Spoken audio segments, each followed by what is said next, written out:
खाना खाने के बाद इन 4 गलतियों के करने की काफ़ी भारी कीमत अदा करना पड़ सकती है। पहली गलती क्या है?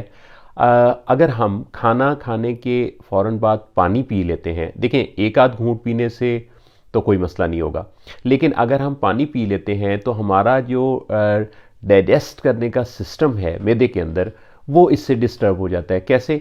खाना जब हम खाते हैं तो ये खुराक की नाली से होता हुआ जब मैदे में पहुंचता है तो उसके नतीजा में कुदरत का एक निज़ाम है जिसके तहत वहाँ पे एसिडिटी इकट्ठी होती है और वो उस खाने को प्रोसेस करने में, ग्राइंड करने में, उसको गालने में लग जाती है, जिससे कि खाने ने हज़म होकर फिर आगे छोटी आंत और बड़ी आंत में जाना होता है। लेकिन अगर हम खाना खाने के फ़ौरन बाद पानी पी लेते हैं तो क्या होता है कि पानी जो है वो जाके ऊपर उस प्रोसेस को डिस्टर्ब कर देता है, जिससे कि समझे कि वो एक हीटिंग प्रोसेस वहाँ पे शुरू हुआ था जिसके ऊपर पानी का जो है वो आपने छींटा लगा दिया, या हम तो बाद औक़ात बड़ा रज के पानी पीते हैं, 2-2 ग्लास पानी पीना तो बड़ा ज़रूरी है, लेकिन उसका टाइम भी तो फिर देखना है ना। तो खाना खाने के फ़ौरन बाद पानी का पी लेना, उससे क्या होगा कि उससे आपका जो डाइजेस्टिव सिस्टम है, जो खाना हज़म होने का प्रोसेस मैदा चला रहा है, वो डिस्टर्ब हो जाएगा और वो जो हीटिंग प्रोसेस वहाँ पे हरारत पैदा हुई हुई है वो डिस्टर्ब हो जाएगी और खाना प्रॉपरली डाइजेस्ट नहीं हो पाएगा। दूसरी गलती जो हम करते हैं वो ये करते हैं कि हम में से ज़्यादातर लोग खाना मुकम्मल होने के फ़ौरन बाद ही चाय पी लेते हैं। लोग भी ऑफ़र कर रहे होते हैं, जैसे खाने के साथ ही पानी पड़ा होता है, इसी तरह से खाना ख़त्म होने के साथ ही चाय आ जाती है।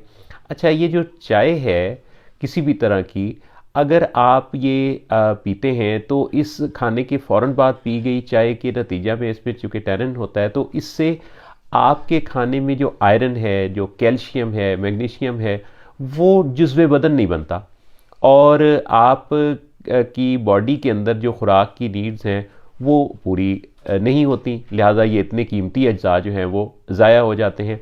चुनाचे अगर आपने पानी पीना है या चाय पीनी है तो इसके लिए फिर आपको 2 घंटे इंतज़ार कर लेना चाहिए। अच्छा, इसी तरह से बहुत सारे लोग ऐसे होते हैं जो खाना खाने के बाद जैसे ऑफिस से घर पहुँचे और फिर जनाब खाना खाया और फिर लेट गए। अच्छा, ये जो लेट जाना है, या कई दफ़ा तो लोगों की आँख ही लग जाती है। अच्छा, लेट जाना या सो जाना, ये उस खाने के डाइजेस्ट करने के सारे प्रोसेस को बहुत बुरी तरह डिस्टर्ब करता है। कैसे? कि जब हम खाना खाते हैं तो एक्चुअली हलक से होता हुआ, खुराक की नाली से होता हुआ, मैदे में जाकर प्रोसेस से गुज़रता हुआ फिर ये छोटी आंत में जाता है जहाँ से इसने एब्ज़ॉर्ब होना होता है ब्लड के अंदर, और फिर जितना वहाँ से एब्ज़ॉर्ब होना होता है वो होने के बाद जो फाजिल मादे हैं वो फिर चले जाते हैं बड़ी आंत में, वहाँ वो स्टे करते हैं। जब फिर हमें हाजत होता है तो हाजत रवाई में वो फाजिल मादे जिस्म से खारिज हो जाते हैं। अच्छा, इस सारे प्रोसेस के अंदर एक चीज़ जो कि बड़ी याद रखने की है वो ये है कि ये जो कशिश शकल है, ग्रेविटी, ज़मीन की कशिश, एक्चुअली ये चूँकि ऊपर से नीचे होने वाले इस प्रोसेस के अंदर काफ़ी रोल अदा करती है खाने के डाइजेस्ट होने में। देखें कुदरत का निज़ाम कैसा है। तो अगर हम लेट जाते हैं तो हमारी जिस पोजीशन में खाना था, कशिश शकल उसको वहीं साकित कर देगी, यानी कि वो ज़मीन से ग्रेविटी जो है वो उसको आगे हरकत नहीं करने देगी। इसीलिए फिर लेट जाने से खाना डाइजेस्ट नहीं होता, फिर हमें खट्टी डिकारें आती हैं, फिर हमारी जो एसिडिटी है वो खुराक की नाली से मुंह की तरफ आती है। तो इस तरह के बहुत सारे मसाइल पैदा होते हैं।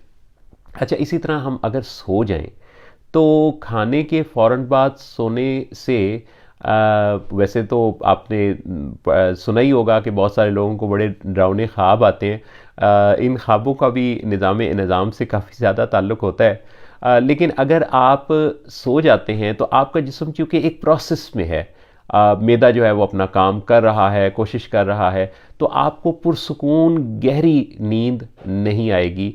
जिस तरह हमारे इर्द गिर्द शोर हो तो हमें गहरी नींद नहीं आती, इसी तरह से जिस्म के अंदर भी अगर शोर होगा तो फिर पूरी पुरसुकून बेहतरीन किस्म की नींद नहीं आएगी।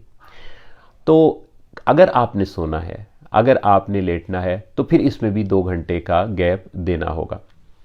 अच्छा, चौथी जो चीज़ है जो कि बड़ी ख़ास चीज़ है कि हम में से बहुत सारे लोग जो हैं वो आजकल एक फैशन सा भी बन गया ना, एक्सरसाइज वॉक, इसकी पब्लिसिटी बहुत ज़्यादा होती है जो कि बड़ी ज़रूरी है। हम लोग इसकी कदर कीमत को नहीं जानते, और वॉक या एक्सरसाइज हमारी रूटीन होनी चाहिए जो कि नहीं है। वो कहते हैं ना कि जिन मुल्कों के, जिन कौमों के पार्क आबाद होते हैं उनके हस्पताल वीरान होते हैं। तो अगर हम वॉक और एक्सरसाइज करें तो ये बहुत ही सेहत के लिए अच्छा है, ज़बरदस्त है, बेहतरीन है। लेकिन अगेन पानी पीने की तरह जैसे बात थी कि पानी पीना बड़ा इंपॉर्टेंट है, लेकिन गलत टाइम पे पानी पी लिया तो उसका फ़ायदा होने के बजाय उल्टा नुकसान हो गया। इसी तरह से ये जो एक्सरसाइज है, इससे पहले ये कि जैसे 5-10 मिनट अगर आप वॉक कर लेते हैं खाने के बाद तो ये तो ठीक है, क्योंकि इसने तो वो ग्रेविटी वाला जो पहले मैंने आपसे जिक्र किया है उस प्रोसेस में ही हेल्प करनी है, और आपके खाने के हज़म होने के प्रोसेस को इसने अच्छा बूस्ट करना है। लेकिन अगर आप एक्सरसाइज करते हैं तो क्या होता है?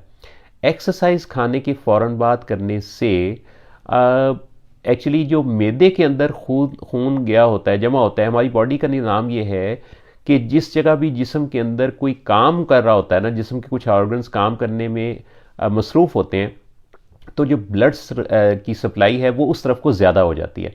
चुनाचे अगर मैदे के अंदर खाना हजम करने के लिए ब्लड वहाँ पे जाके काम कर रहा है और हमने एक्सरसाइज शुरू कर दी, तो क्या होगा कि हमारे जो मसल्स हैं, पट्ठे हैं, उन पर चूँकि दबाव पड़ रहा है, वहाँ भी खून चाहिए, क्योंकि ब्लड के अंदर ऑक्सीजन भी होती है, आपकी खुराक भी होती है।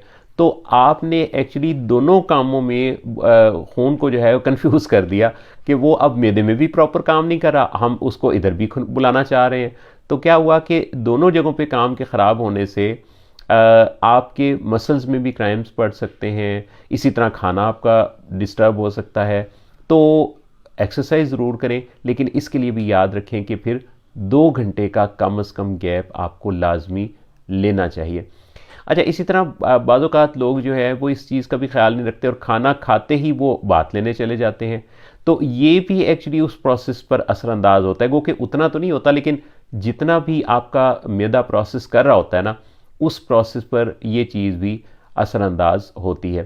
चुनाचे इन सारी बातों को अगर हम ध्यान में रखें, याद रखें, तो हम ना सिर्फ ये है कि खाने का बेहतर अच्छा फ़ायदा उठा सकते हैं, बल्कि इस में जो ख़ास तौर पे मैदे के निज़ाम के डिस्टर्ब हो जाने से जो हमें मैदे के मसाइल पैदा होते हैं। बहुत सारे लोग जो है वो जो हार्ट बर्निंग की बात करते हैं, वो एक शेर भी मुझे याद आया कि सीने में जलन, आँखों में तूफ़ान सा क्यों है, इस शहर में हर शख्स परेशान सा क्यों है।